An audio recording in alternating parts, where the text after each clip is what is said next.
In the office of Justin David. It's June 14th, 2018.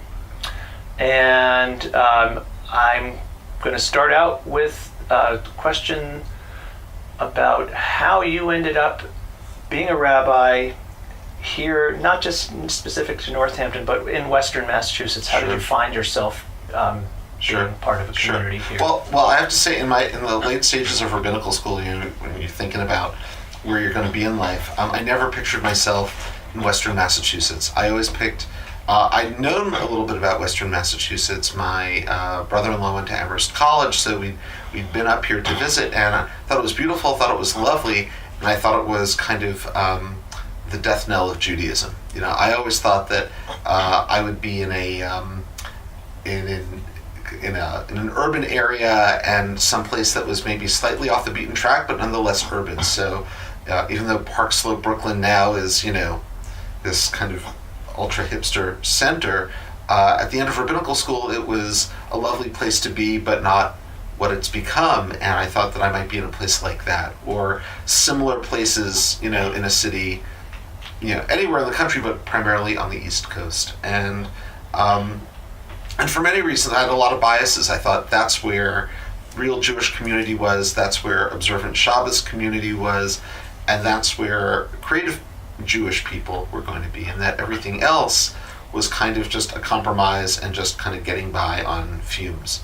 And then, of course, things changed. My first position at a rabbinical school was in a large urban congregation in Washington, D.C. I was one of 3 rabbis. I was the most junior by about 25 years. And I'm sorry for interrupting. Yeah. Where did you go to rabbinical school? I went to the Jewish Theological Seminary. Oh, okay.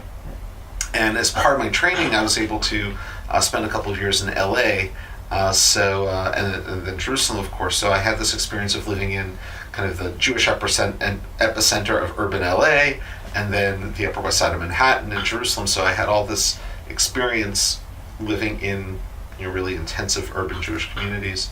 And that's where I saw myself forever. And then we were in Washington, D.C., also very much in the city, not in one of the outlying suburbs. And, things began to change, just in my thinking. And not that I envisioned myself going to a suburb necessarily, but just in terms of kind of way of life. We had 2 kids. They were very young. We were sort of confronting the limits of being in an urban setting. Not that we'd given up on it, for the long term. And my first position in D.C. was relatively. It definitely had an end to it. This was not going to be a forever thing. Mm-hmm. And along the way, I met, through a professional development program I was doing for rabbis, I met Nancy Flam. And I heard her over lunch one day talking about her community, and it just sounded idyllic. She talked about the relationships that were here and the people that they knew, and in a private conversation, I asked her more about it, and she said they were starting this day school, and she was talking about how sweet it was and how warm it was, and what interesting people they had there. And I began to think a little bit more broadly about the kind of place where I ultimately wanted to be, that the kinds of things that I value, the intensity of the intensiveness of community, general communal ethic of kindness, a place that would be forgiving of children, and not the kind of community where kids had to fit a certain mold, which was what I found more of in DC. In DC, if your kid wasn't a high-achieving academic star or some star in some other area of their life, it was hard to find a place. And not knowing how my kids would turn out, I wanted a place that was more forgiving than that. Mm-hmm. And then about a year later, after this initial conversation, I was asking Nancy casually about how things were in Northampton, and she said, "Well, we're looking for a rabbi." Mm.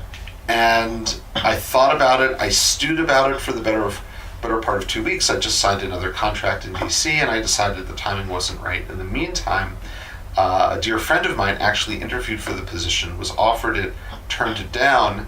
Oh, you mean here? Yeah, here. And he said the whole time he was here, he said, I think this place is great, it's wonderful, but I think Justin and Judy would love it more. That's not why he turned it down, but he just saw it was a fit.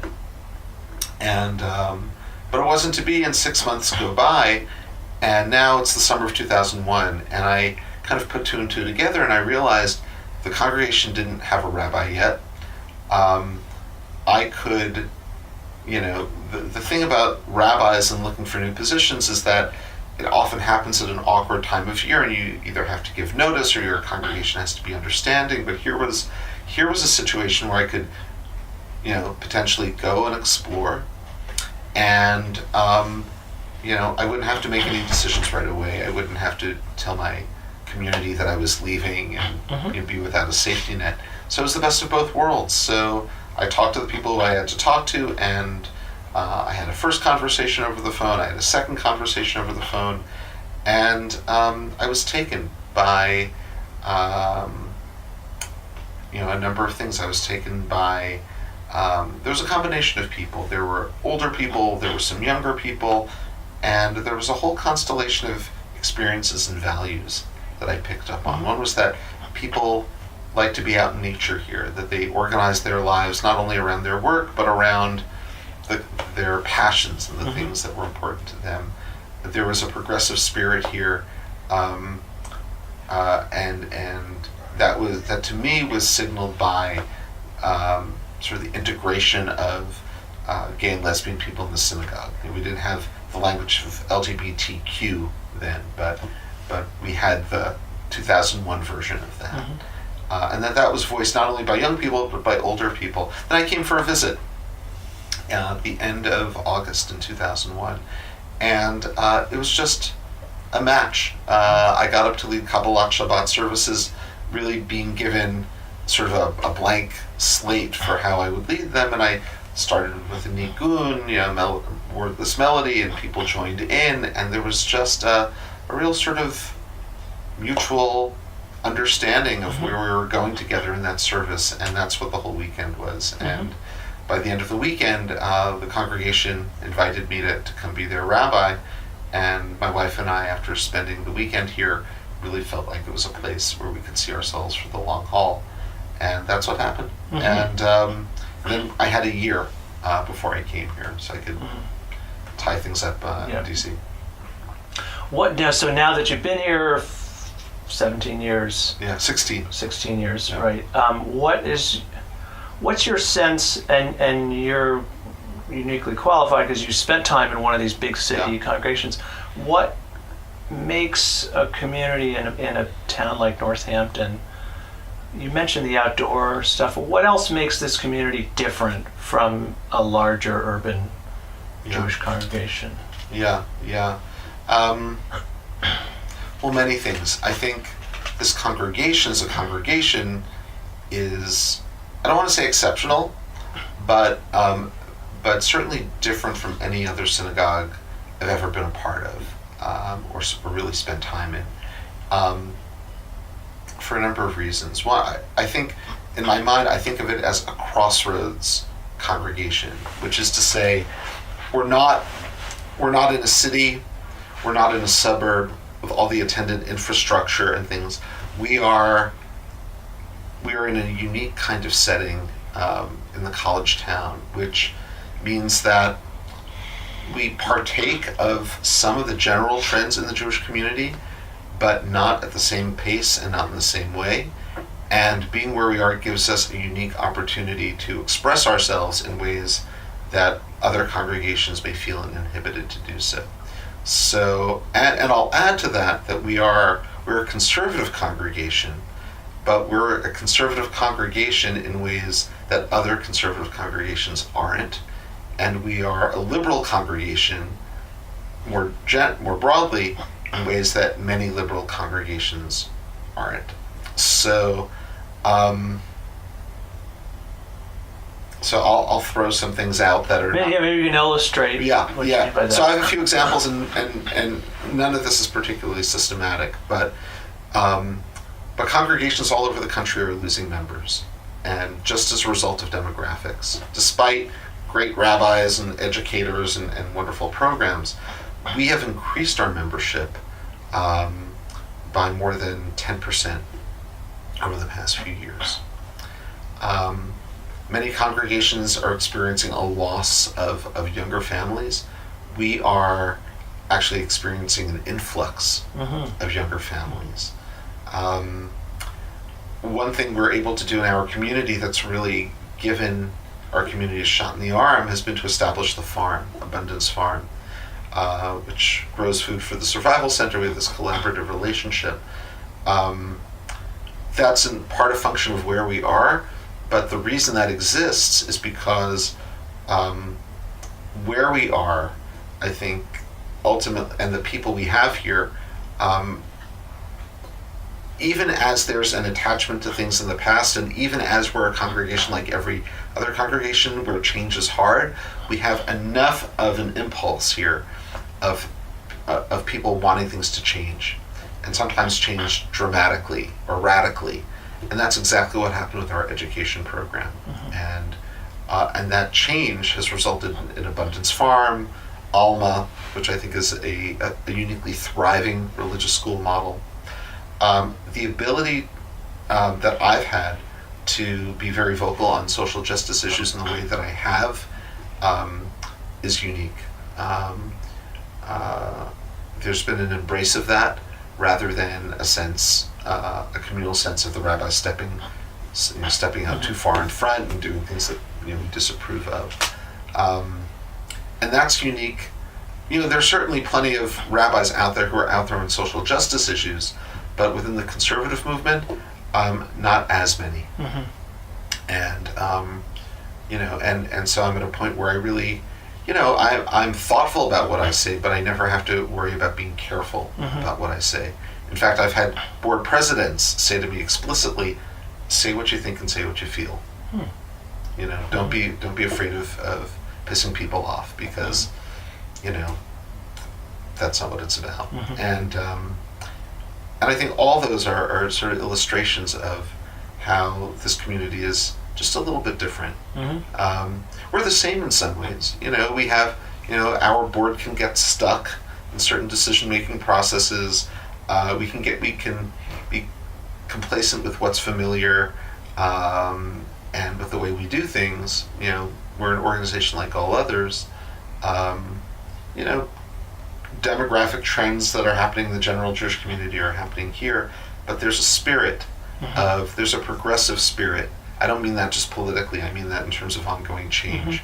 That's definitely part of the DNA of this community over the past 20 or 30 years that's there. One thing a couple of other things that I would mention.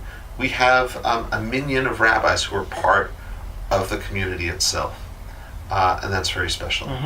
And now, over the past few years, especially, there's kind of grown around the community a critical mass, mostly of younger people, but not all younger, not all in their 20s and 30s, some are in their 40s and certainly older, who really appreciate traditional observance, who want, if they can, to walk to synagogue, or if they can't walk to synagogue when they're here, they want rituals that are as traditional, meaning as rich in the tradition as they can be, which has been really interesting. And in one way, it's pushed back against me, because in my growth here over time, I've really tried to incorporate sort of some non-traditional sensibilities in how we do traditional ritual, and that works for a lot of people. But I've also been getting some pushback on that recently, particularly around, let's say, Musaf. Right? I devised this way to have a Musaf moment in the community where a person could enter it. If they're a davener, they can daven the words. If they're a meditator, they can sit and meditate. We sing a little bit, so there's that. But I've had some pushback recently from people saying, we should do not only Musaf, but we should do a full repetition of the Musaf. That's where everything that's silent, that's prayed, is repeated aloud. So, and we've reinstituted the Birkat Kohanim, the blessing that the Kohanim give the congregation, we reinstituted that for Yom Kippur and for holidays. So so things keep evolving, and I think it's important for me to fan the flame of that continual. Well, sometimes it seems like the reclaiming of tradition is actually kind of a progressive act. Yeah. For some people. Yeah. So that's interesting. I wonder if you could, just from what you know, what you've absorbed since you got here, what's your sense of the overall history of this congregation? Like going back, I'm assuming it was founded in the early 1900s or something like that. 1904 is when it was officially so, founded. I mean, I don't need the details, but just the overall evolution from... No, I think, and I don't know if you've taken a look at Mickey and Panina's book, The Jews of Paradise, but I think they really hit the nail on the head that this has been a book that in some ways has followed the kind of the trends in American Jewish history, but always in its own particular way, and always with a kind of ongoing historical evolution. So we started off as a congregation of small businessmen who came here as junk traders and cattle dealers, and who started to prosper. And as they prospered, especially in the 40s and 50s, the community prospered. And with the building of this building in 1964, that was a statement of a new generation saying, we've arrived in America. Not only have we arrived in America materially, but we served in the Army in World War II. We grew up here. We've raised our kids here to be good Americans, and we're going to build this synagogue as a statement that we've been here, we've participated, we've earned our place, and we're here to stay. And they built this building, which I wish I was on the architectural planning committee back then. But the building is also a statement of saying, we're not part of the old America, the old Judaism. We're making a statement for something new and going forward. That was very interesting. There was, I would say, one transformative period was between 1964 and 1977 with Rabbi Asher Bar-Zev, who was here. And that was a transformative period for American Judaism in the country in general, but here, he really took the synagogue that was kind of a sleepy, basically Orthodox synagogue where no one was Orthodox, and made it a modern conservative synagogue in every way, educationally, ritually, participation of women. And after he left, I think there were different rabbis. The community continued to evolve as new people came in here, and it became over time more open, more friendly, more intellectually engaged. Julius Lester became an active leader here, and you had this sense of old and new. The old embodied by Mel Prauser, who was this just generous soul who loved traditional ritual, and the new embodied by someone like Julius Lester and his memory be for a blessing, and his contemporaries who were if not exactly baby boomers, nevertheless came up during that time and wanted to remake Judaism in a traditional yet egalitarian and progressive image. And then my predecessor, Phil Grobart, took that and in the 90s, made it even more progressive and deepened the learning here. And that, and I've been here continuing those trends. And, I would say the newest radical kind of social understanding here has been around gender. And gender identity and gender fluidity, and even though it, in terms of numbers, it only refers, there may be, a small handful of people who identify themselves as gender queer.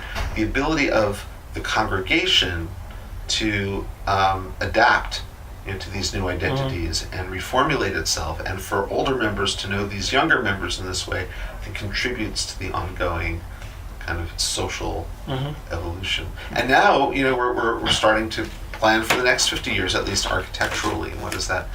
And this time you're around for the architectural. Yeah. I asked for a window for this office and a jacuzzi. So I don't know. Well, Maybe Yeah. you'll get the jacuzzi out of it. Yeah. No, but one thing that we are going to have that I think is going to be very special is that we hope to have a space, to create a multi-use space that can be a smaller chapel and library and Beit Midrash. And I think that could be very special for the community.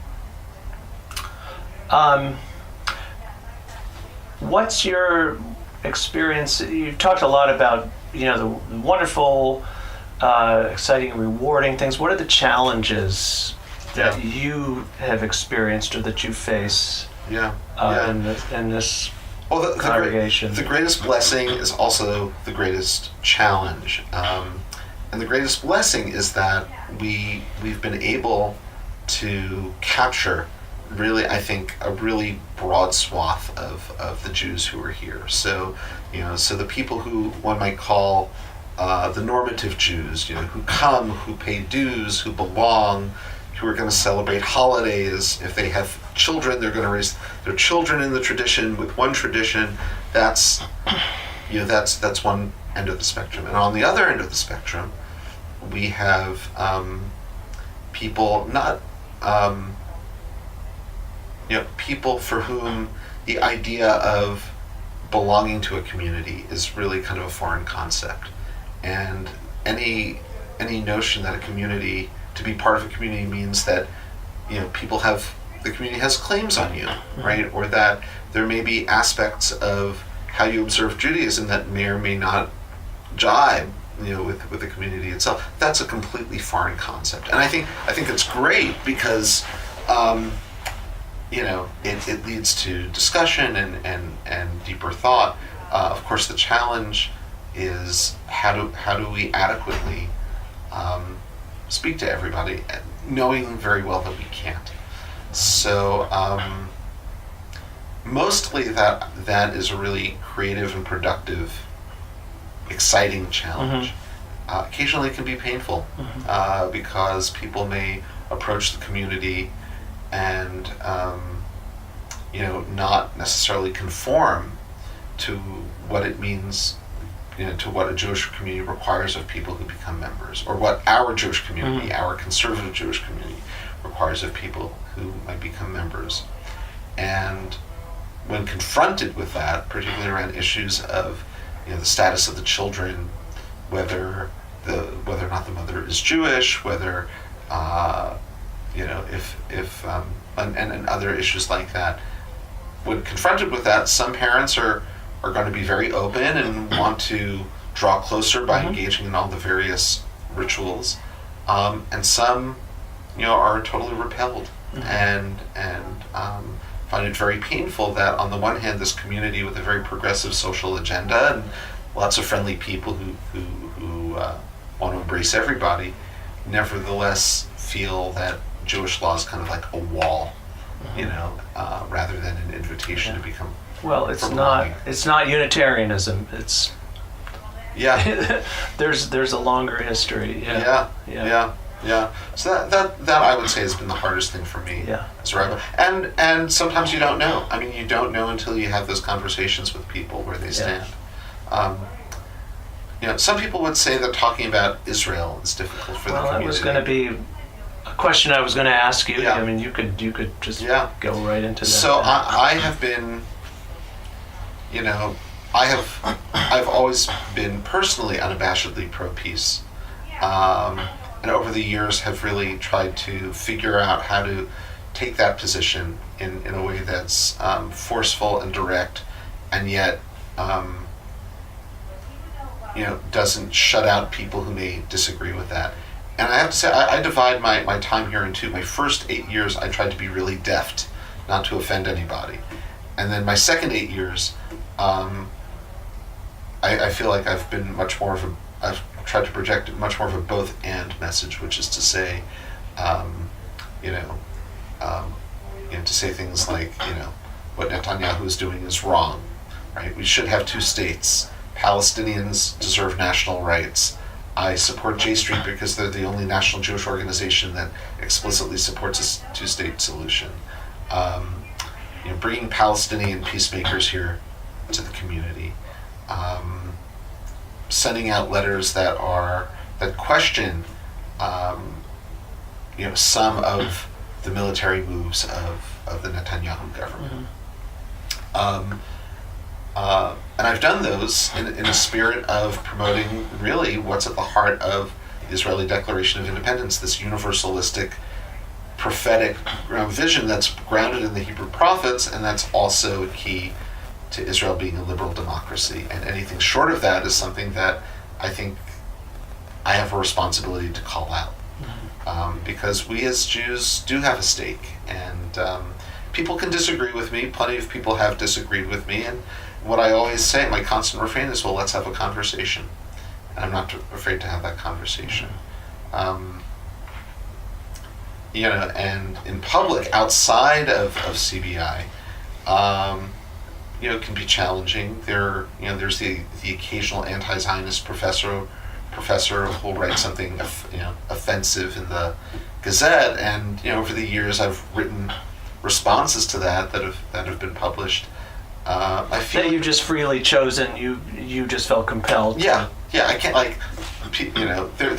the last one I wrote was 2 or 3 years ago, where a local professor was, it was during the knife attacks in Israel, and he put knife attacks in quotation marks. And I said, "Why are you putting that in quotation marks?" Yeah. And it was, it was like shooting fish in a barrel. But that was the last one I did. But frankly, at this point, I feel like, I'm kind of done policing the Israeli-Palestinian conflict. People will say stupid things, and I certainly want to keep promoting that democratic vision, and I don't want people to get away with saying offensive or maybe even anti-Semitic things. But I feel like there's much, I think it's more important to put serious energy into something more productive than simply policing people's stupid opinions. At least in this political climate. Yeah. But and you said that there's sometimes you do have pushback from within this community about positions you take on. I imagine on either side, or not so much on the left, more on the right. When I was trying to be deft, occasionally, there were some people on the left who said, "Justin, you have to say I'm for peace, not, this is what I see and there's room for dialogue." And I said, "There's no room for dialogue on whether or not we should have peace. We have to have peace." So I took some of those arguments to heart. But I must say, arguments from the right that say we need to bolster security and we have to protect ourselves. Well, of course we have to protect ourselves, but that's not the question. The question is, how long can we have a state that denies an entire people political rights before that state loses its moral integrity? Yeah. Mark, is there a question popping into your head that I'm keeping you from asking? No. I'm very fascinated by everything you're saying. I'll let you know if one comes. Well, you sort of indirectly have touched on the margins of this by addressing the question of writing those letters to the editor. I'm curious about a relationship that you have as a rabbi in this community with clergy of other faiths within Northampton, for instance. Sure. So no, I have very warm relationships with Protestant clergy. The only other clergy I mean, Jewish clergy, of course. We're kind of like all family at this point. But Peter Ives, who's the former minister at First Church, is retired now for 8-9 years. He and I have a very warm relationship. We do a radio show together. We've been doing the radio spot on the Bill Newman Show now for 8 or 9 years at this point.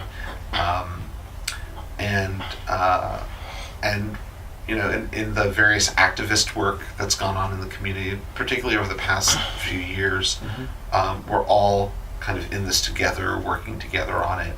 So we become each other's support and collaborators, and there's been some very interesting work around the crisis in Syria that's brought us, into even closer collaboration. And one thing to say about the current political climate, it brings us together to do more work together, and that's a good thing. A number of us have clustered around the Pioneer Valley Workers Center over the past 18 months or so, and the work that they've done. So, there's quite a warm relationship there. It's hard, to be a rabbi of a synagogue or a pastor of a church. You're really in this microcosm, and to get out of it and to have build sustained relationships with other people who are also sucked into their microcosm, it's hard to do. But over time, that happens. And I have to say, uniformly, they've all been great. Actually, something that's bringing us even closer together, of course, is the sanctuary movement. And we, this year, I and others have tried to get CBI to sign on to being an actual physical sanctuary. That's in limbo right now. We're trying to discern whether or not we can handle it with our space, but we've signed full on into supporting other congregations that are doing it, and now the Unitarians are sheltering someone, so we're all in and supporting them. I wonder, with all of this, where you go for your own spiritual guidance. You're a rabbi, but you as a rabbi, you have your rabbis, I assume, of whatever form they take. So who are those people, and what are those sources? What are those texts? They're spread out. Oh yeah. Well, so the people are spread out all over the country. Friends and former teachers. But there are people here, who I've developed, rabbis here who I've developed very close relationships with, and I know that I can call them in a pinch. I can talk with them if something difficult comes up, and I've been here long enough so that I've been able to reciprocate the favor. Something has come up in their life, and I've been able to do something for them that was helpful, and so that's very, very rich. As far as other things, we have a nice community of rabbis who study together. I would say over the past 5 years, having my colleague Jacob Fine has been a great source of and mutually enriching source of collaboration and partnership. And I have my own study projects. I always try to be actively learning something that's not connected to any of the work I do. I like to always have something to write. I actually published my first book this year, for sale at Broadside Books. What's your book? It's called. It's a book of spiritual reflections on God is hidden. It's called Longing. Jewish Meditations on a Hidden God. If I had a copy here, I'd give it to you. Well, I can stop in at Broadside sometime. Yeah. All right, now I think this is my last official question. This is the Hillel question, which is, you're standing on one foot. What's the most important legacy of Judaism for you? Oh, gosh. All right. I'm thinking of the Hillel story about, teach me Torah while I stand on one foot. So for you, if somebody wants to know, what's the essence of Judaism?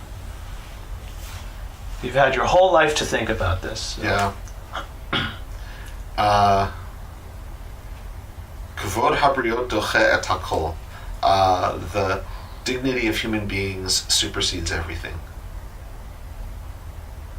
Basically what Hillel said, but more universal in the 21st century. That's nice. Yeah. You didn't ask me about the intermarriage question. Oh, did I say I was going to ask you about intermarriage? No. But it's a huge theme. It is. Sure. Let's go there. Let's talk about that.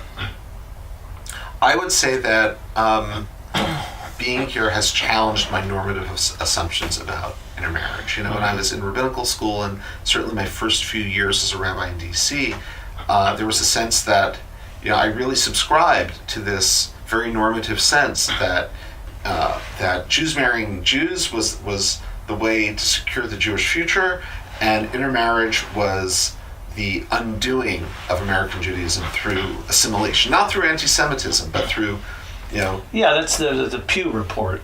Kind of. Yeah. Through assimilation. That, yeah. And that was only going to get worse, and that a good Jew was one who married another Jew, and a problematic Jew was one who married someone who wasn't Jewish, or they weren't thinking right, or they were doing something that was off the track. And that a synagogue would welcome anyone who wanted to be Jewish, but that people who were intermarried had a really steep hill to climb. I see it differently now. I mean, there are still some ways I do subscribe to that normative view, which is to say, I think that two Jews who marry because they want to be Jewish, because they're affirming that, that's a beautiful thing, and that's what I, in my learning, feel empowered to really sanctify. At a wedding, at a naming, at a life cycle event. But I think a lot of the blanket assumptions about who intermarried people are wrong. That it's not really about who you marry, or, if I'm being grammatically correct, whom you marry, but it's about the integrity of the family and the decisions that they make around Judaism. That's much more, that's much more determinative. And so I've met intermarried families who have pursued their general lives and their Jewish lives with more thoughtfulness and depth and integrity than two Jews who marry and don't really think about Judaism. Well, I my own marriage and family life, I think, kind of reifies that in the sense that both of my parents are Jewish. I've always taken my Jewish identity, just never questioned it, but never really thought very much about it. My wife is not Jewish. And when our kids were getting towards adolescence, particularly living in Shelburne Falls, it dawned on me, wow, this Jewish legacy is something I can either choose to embrace, or it's something that I can just wave goodbye to forever. And so we made a conscious choice as a family to pursue Jewish education for our kids. Both kids, did an official conversion. And I think it's very possible that if I had not married somebody who wasn't Jewish, none of that would have even dawned on me. Wow, interesting. I don't know. I don't know. But it's certainly, and my wife briefly considered converting, hasn't, but has always been so fully supportive of our pursuits as a Jewish family. So we did something here that was really important. Like almost all other conservative congregations, we had this membership policy where if you had a Jewish family that was intermarried, the Jewish people in the family would be members, and the person who wasn't Jewish wouldn't be a member. And I decided maybe about 3 or 4 years ago, that I wanted that to change because there's so many barriers keeping people away from synagogue. And I decided the one structural thing we could do is consider whether to invite the what I call the interfaith partner. Like I don't like saying non-Jewish partner, because that sounds like you're a non-person. But the interfaith partner to become a full member of the synagogue, which means they have cemetery privileges. We have an interfaith section of the cemetery. They have voting rights in the synagogue. I mean, in one sense you can say it's symbolic, in another you can say, well, actually it's really... Well, it's empowering. It's empowering. And we did it. It took a long time, a lot of conversation, but we did it, and I think we're one of... There are other conservative synagogues that have done this too, but we are definitely in the vanguard in that way. And the other thing that I would change if I could is around rabbinic officiation at intermarriages. If right now stands if the rabbinical assembly can expel a conservative rabbi for officiating an intermarriage, and the consequences are very serious if they hear about it. And and I think that's the wrong way to go. If that ban were lifted tomorrow, I don't know if I would ever officiate an intermarriage, because it's just how the symbolism of the wedding ceremony speaks to me. But I've certainly met people where I thought, this is a unique case. This is a unique situation where either the children are definitely going to be Jewish. There are very good reasons why one spouse or another isn't going to convert ever. Maybe they won't have children. Maybe they're too old to have children. And even in this culture where everyone's exceptional, some people, I think, really, there are some real exceptions. And I would like to think that our rabbinic training gives us the ability to understand, without throwing the norm out the window, gives us the ability to understand that there's a norm, and life is complicated, and there's some people who are principled exceptions to the norm, and that we as rabbis should be empowered to make the decision as to when we see those principled exceptions. And I think that would make for a much healthier relationship between rabbis and people, if we could kind of stop saying, well, I can't do this because I'm not allowed to. I'll lose my livelihood. I'll lose my professional affiliation. And instead have a deeper conversation of, well, where are you in your life? What are your aspirations? Does this make sense? Are you, how can I best help you? So that's what I'd like to see. I don't know how many of my conservative colleagues feel that way. Yeah. Yeah. Do you have an idea or two, if you have time? Well, you know what? You can keep going. Yeah. And I can make my exit. Okay. Right? We can do that. You'll leave the tape. Yeah, I'll leave that and with I'll you. bring it home? Yeah, and I'll leave you this release form too. Okay. And Tag team. yeah. You've got a 30-mile run to do? Well, I'm actually biking back to planning board meeting in Shelburne Falls. Oh. Yeah. Oh, from here to Shelburne, that's about what, 2 hours? 25 miles, 2 hours. So starts at 6:30, I think I'll do. Well, how do you get there? I'm going to take the bike path to Look Park, Yeah. and then I'm going to go to Williamsburg, and Yeah. then Williamsburg to Ashfield. Yeah. Yeah. So now I've done that, right? So you take Ashfield Road. Do you turn up? What is that called? What is that side street before 116?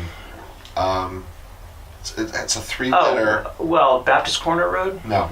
Huh. No. It's might be. I don't even know if it's a shortcut, but you turn right and it's really steep for about 2 or 3/10 of a mile, and then it levels off. And then eventually it spits you out onto 116. This is in Ashfield. Yeah. Oh, I know what you mean. Yeah, but I'm going to be coming from Williamsburg to South Ashfield. Yeah. I And then you think turn right on 116?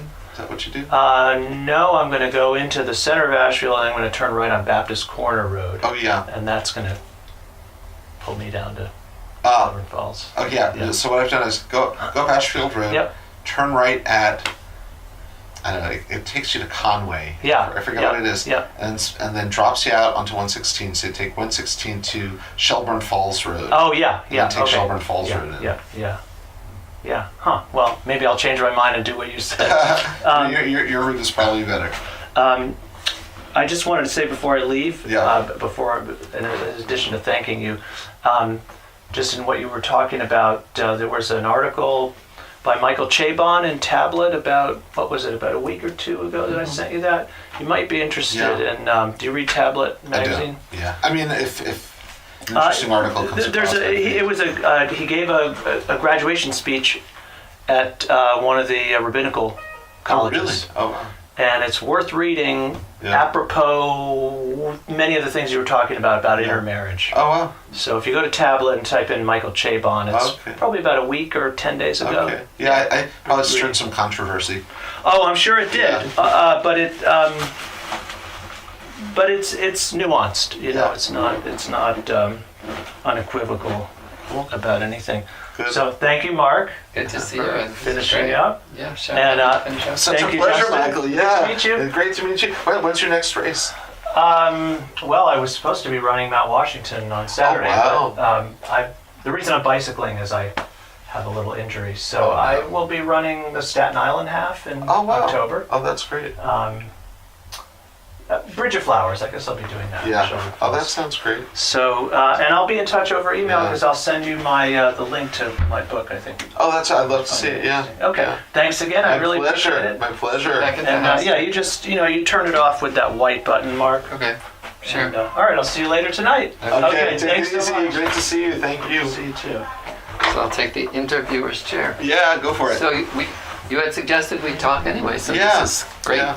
the way this works out.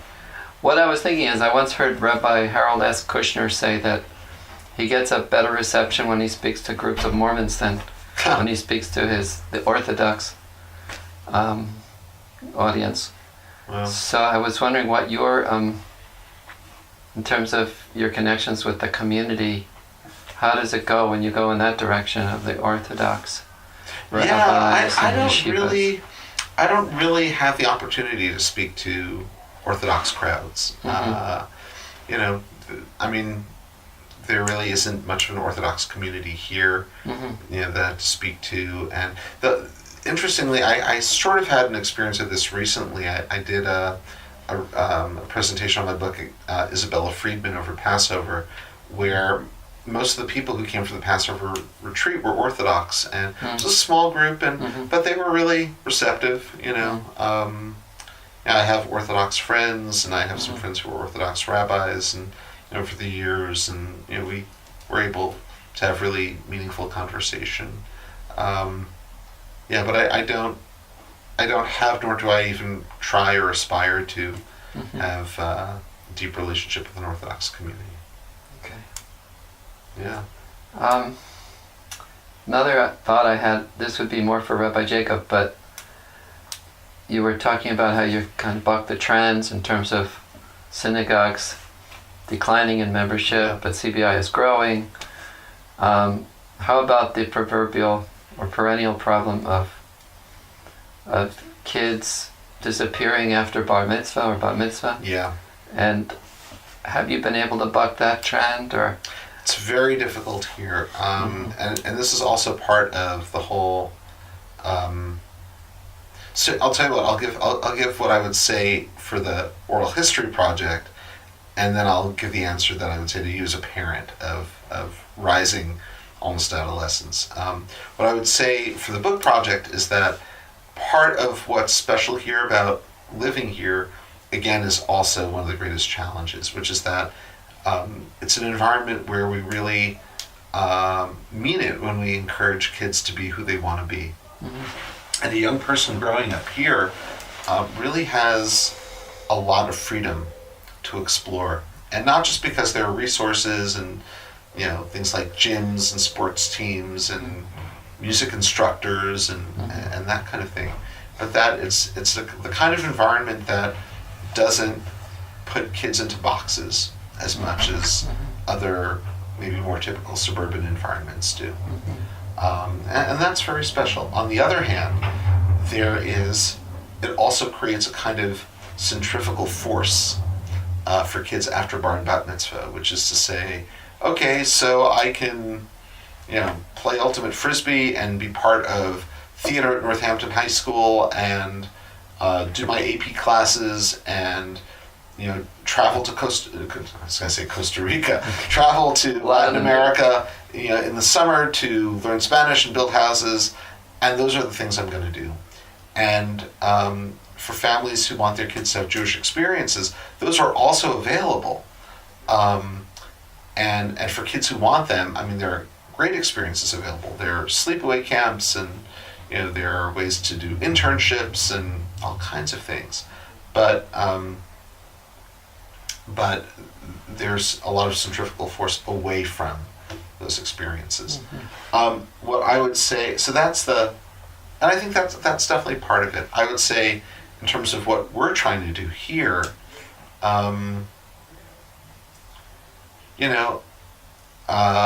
there is this constant conversation among parents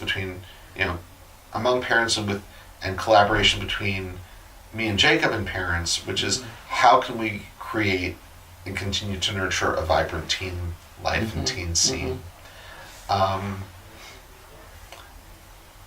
And so what we have now is a group of older teens who are modeling things for younger teens. I don't know if there was a dinner a few weeks ago. I don't know. If I heard about it. I couldn't go with my kids, but yeah. So that's a seedling of that. That's a great idea. The farm actually has proven to be one of those pieces, in the options for teens. So we have teens who will, be part of a group that works the farm in the spring and summer, and then does farm-related and food justice activities in the fall.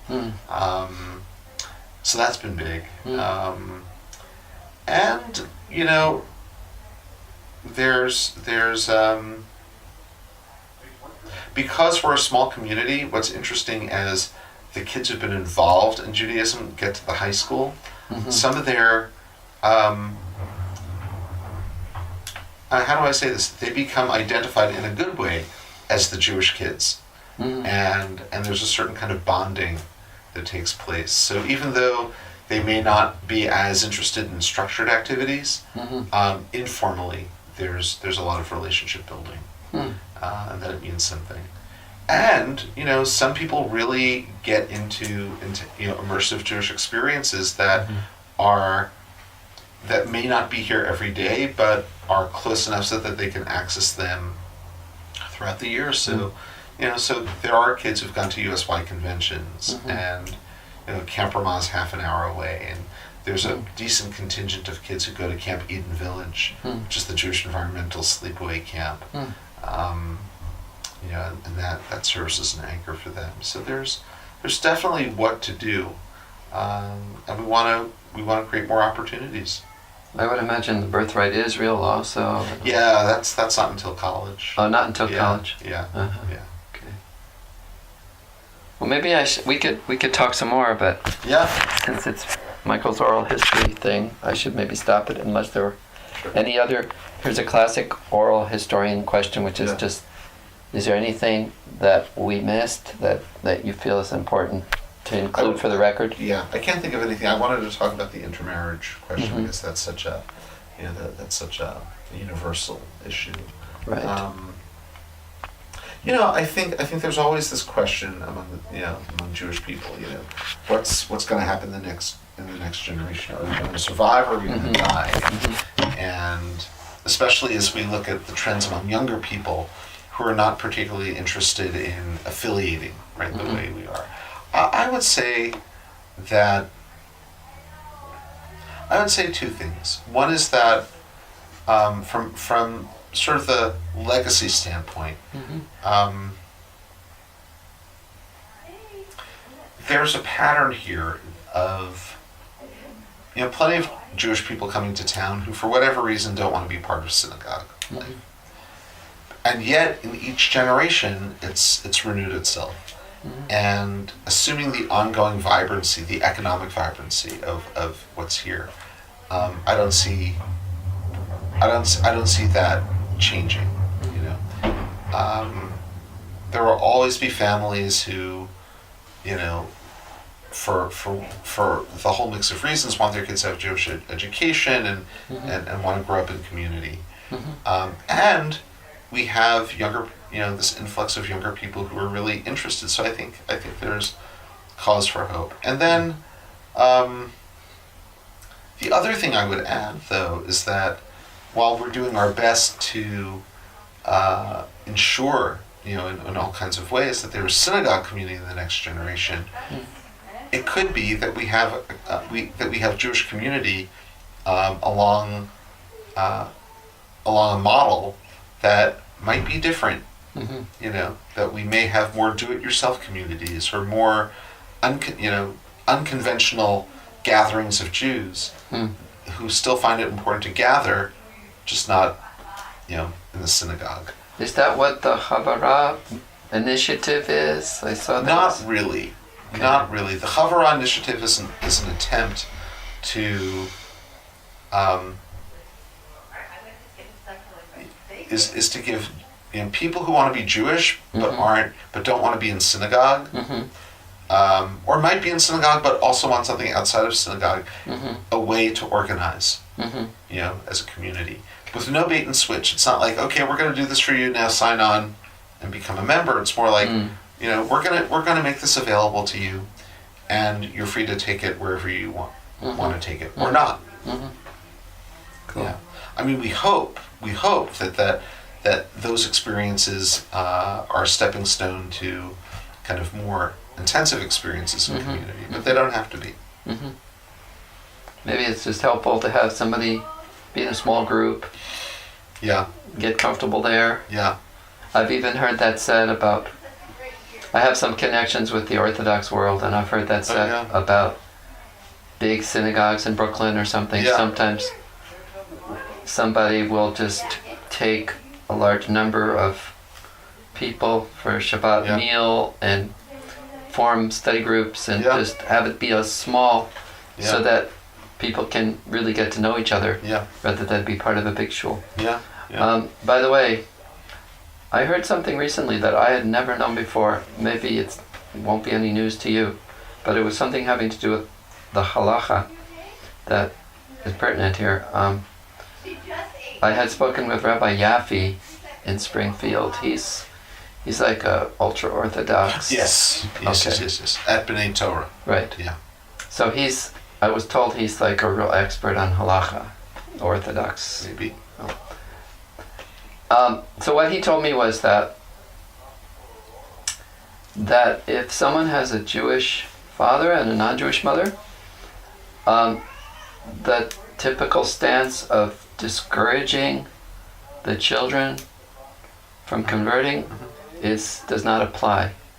That they should be encouraged, and that the non-Jewish partner should be encouraged.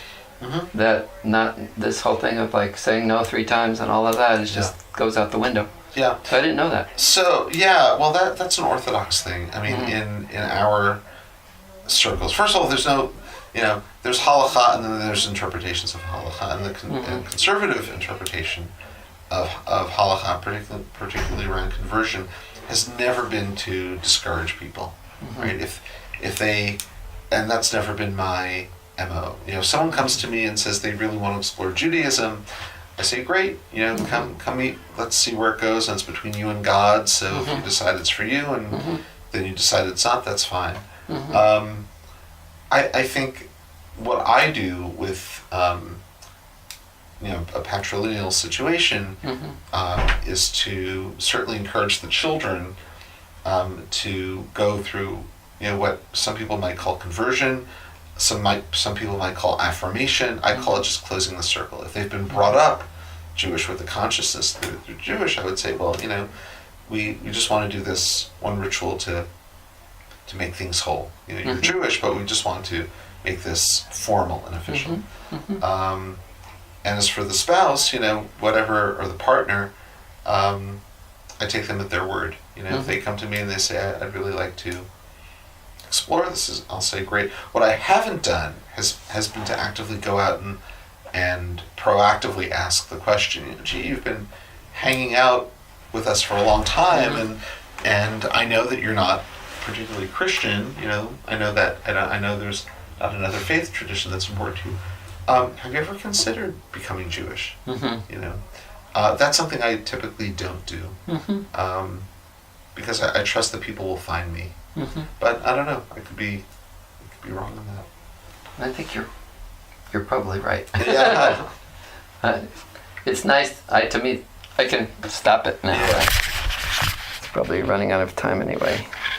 Anyway.